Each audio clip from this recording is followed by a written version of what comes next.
Trap Soul was a record that came out in 2015. Now, I didn't listen to it when it first came out. I probably listened to it, spring 2016, something like that. But I did hear a couple of the singles, and what he did with this project was crazy. It became such a huge soundtrack for my life, and it made Bryson Tiller almost a bit of a household name. But I'll be honest with you, I feel like that was Bryson Tiller at Bryson Tiller's best, in my opinion. I haven't heard anything since that project release that's given me nearly as much entertainment as Trap Soul itself. Last time I was genuinely impressed with and entertained by Bryson Tiller was a track, Wild Thoughts, off of a DJ Khaled compilation album, pretty much. Enjoyed some of the music off of True to Self, but at 19 tracks, it was very bloated. Bryson Tiller has a new album out titled Anniversary, and it looks like a mirror image of Trap Soul. It may just be a bunch of B-sides from Trap Soul. We're about to find out. Not nearly as bloated as True to Self was.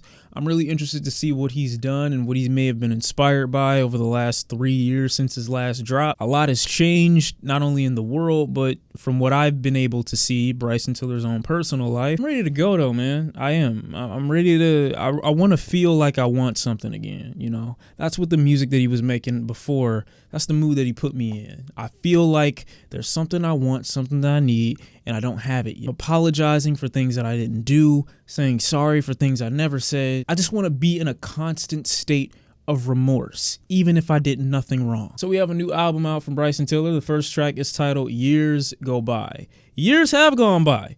Years have gone by since you dropped the last album. Worrying about is trying to figure out if they gonna like it or not. 5 years go by. Next thing you know, you ain't gonna want to do this shit no more. Yeah, overthinking it constantly. You right where we at right now, though we might be able to relax right now. They come back right now. Put the fire on the fucking wax right now. Go on me, daddy, phantom. Years have gone by since I've heard this dude's voice, so forgive me. I'm not too crazy about it right now. I have to get myself into it. I got to get in the muck and the grind. But it's good to hear his voice after so long, to be honest with you. I'm not going to lie. I was expecting something a little bit softer for an intro. I was. I thought something a little bit more intimate was going to be for that intro. I did think that he was going to drag people in and maybe give them a look into what's been taking up most of his time the past 3 years. We can assume, but we don't know for sure. But for it to be kind of a continuation of a sound that he's been doing for a while now, I'm not the craziest about that, but hey, it is what it is. I'm not saying that it's bad. Track number 2 is Always Forever.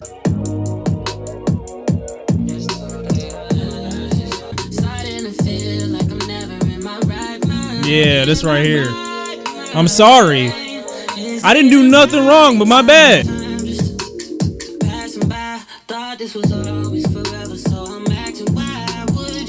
Yeah, this is it right here. I like this. It's over. It's in my soul now. Writing for these tracks has been extremely simple so far. Very remorseful, very apologetic lyrics. I'm not going to sit up here and act like this is something mind-boggling or if it's changing the scope of music as we know it. But for those of you who out there, for those of you who are thinking that this album needs to be something super dynamic that contains a ton of range, it doesn't have to be that. I would like for it to be that, but it doesn't have to be. I think more music added to this collection of music that did a lot for me back in 2014, 2015 is still good. I still appreciate it. I still like it. I know many will probably knock points off of it because it doesn't really sound too distinct or very creative or even that emotionally impactful, especially with how little effort the lyrics seem to have required. But I think, music added to the pool of songs like this still, they work for certain settings. Next track is I'm Ready For You. I've been ready for a minute, man. Don't wanna hear shit, and I let me tell you 3 times, but don't forget it. I'm ready. You know, you impress me.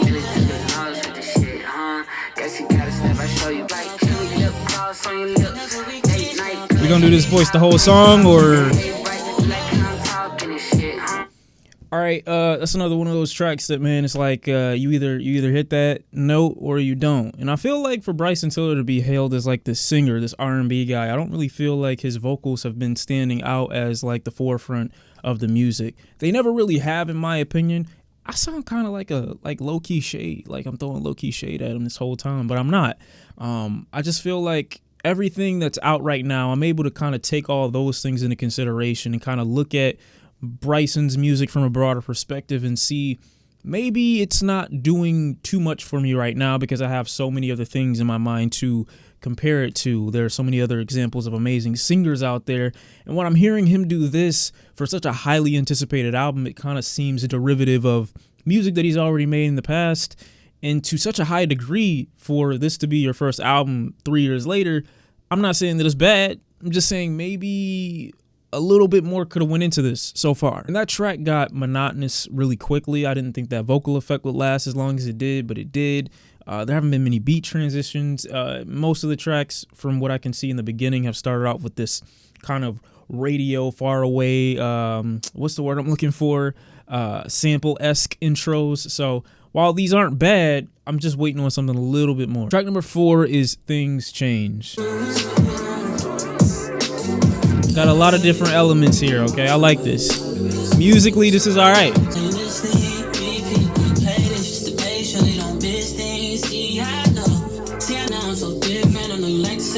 Yeah. This might be it.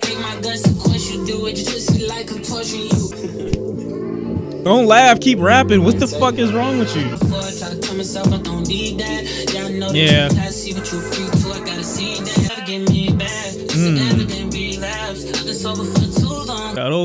That's bars right there. I'm sorry, that's just bars. Treating it like it's an addiction, that's bars right there. It is. I like his flow right now. I think he's carrying this track beautifully. It gives me Let 'Em Know vibes off of that Trap Soul album. And again, I know this isn't helping my point that this is derivative of the previous record, but I just think it works here. Like, this is the style I feel like he I won't say master, but this is the style I think he fits almost best in. It doesn't feel like he's robotic in his delivery, and I think lyrically here I'm feeling him a little bit more. Instrumental is like really woozy, a little overbearing. It's like beating on your ears, so I like that.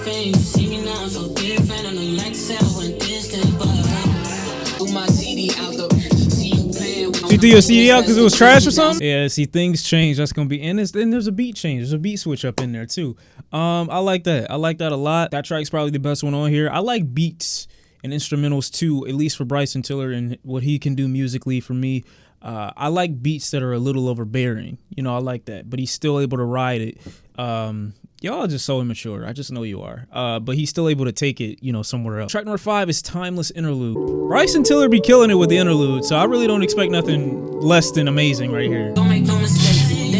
I told you, he can't lose. But still I keep my bro around. Crazy, we both older now. Babies know they older now. See, this is what I was expecting for the intro. This interlude for the intro is super intimate. It's over a simple piano. It's just him. That's what I feel the intro would have been. Should I flip it over, skimming through this picture photo, wishing I could live it all right. I'm gonna make mistakes, but don't you forget what I sacrificed. This is amazing. I love it. Like them flashing lights and cashing flights on PJ's crazy, right? But probably is my favorite track. Next to the one we just listened to, that's probably my favorite track. I like that a lot. That's great. It's intimate. It's a nice little setting. It does turn trap after a little bit. Like I said, we're referencing the old sound. But yeah, I like that. A dedication to his belief system, how he feels it may have gotten him further. Track number 6 is Sorrows. This is 3 in a row almost. I'm feeling this is a little different.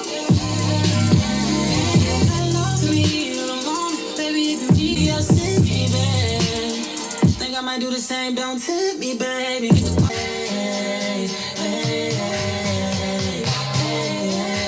Yeah. Yo, you're literally trapping the soul right now. You're literally smothering yourself with this instrumental, and the soul comes from your voice. See, I get the whole plan all along now. Y'all wasn't peeping the intellectual. So there are elements of that track that I really like, and then there are certain other parts that I'm not too much of a fan of, but the track itself isn't too bad. If it were playing in the car and I'm riding around, I'm not skipping it, but it's not something that I'm going to go to intentionally. At this point, I feel if you've made it this far into this Bryson Tiller record, you're either a fan of the sound or you're not. I don't really think there's much of a middle ground or an in-between. You know what this music is going to be used for, or you don't use it for that at all. And that's fine. I don't expect much of a change at this point. I'm just looking for what music that I'm looking for as far as what's going to be the most entertaining versus what's not going to be the most entertaining. Just sifting through this to see which songs I like best, not really expecting too much outside of what he's already delivered. Track number 7 is Inhale. Yeah, I heard this one before. This is the one where he has like a fucking minute of sample playing and then comes in with this super low energy, low effort verse. I'm sorry, Bryson, that one ain't it. But he's back to shut me up because the next track features Mr. Champagne Poppy himself. I will never say that again on camera. My bad. Lately, I'm not sure.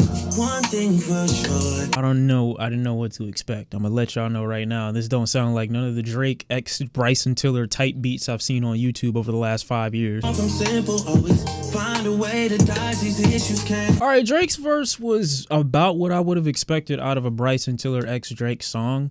And this sounds so far about like what I would have expected out of a Bryson Tiller x Drake song. And I'll get to why that's an issue later on in the album. But yeah, that wasn't bad. Bryson killing it. I don't know why we have to end the intros with like what feels like a spaceship landing on Earth. Like the way you end some of these tracks, it feels like there's a huge ass meteor coming down to Earth and we're feeling a bunch of tremors. I think Bryson Tiller actually did better on that song than Drake, but I'm not sure. I mean, I have to listen to it again. I think, you know, that was a good song.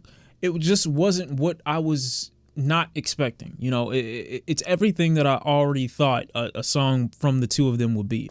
Which to me, like I said, it's not a problem because it was a good track, but it's a problem for creativity. The fact that I can kind of predict, you know, what this is going to be, what it's going to sound like, I think is a bit of a call to how this formula is just like kind of overused or maybe even saturated at this point, and how it may either need a switch, a change, a new direction, something that people can't just easily predict. Because if we can easily predict it, do we really need more of it? Track number 9 is Keep Doing What You're Doing, baby. I wish I could see me, what you say. When we talked last, you just told me 2 things.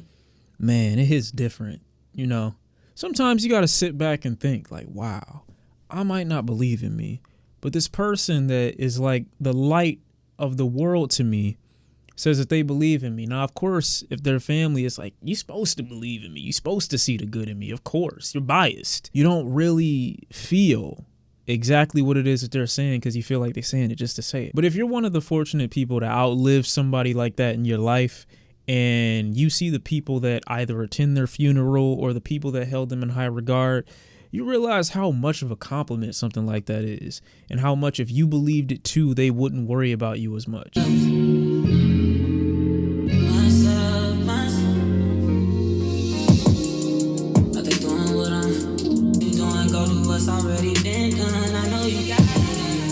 Yeah, so that's a bit of a will to himself and a tribute to his grandmother, you know, reminding you that you got to keep going, you got to keep doing it, you got to keep believing. You know, those things and important mottos to just believe. Nice mantras, even if the mantras are you envisioning someone else saying it. Track number 10 and the final track on this album is Next to You. What is that? I know I've heard it before. Miss baby, but it's fine, I'm okay. How much longer could it take? Yo, man, that sample in the back is the perfect background for this.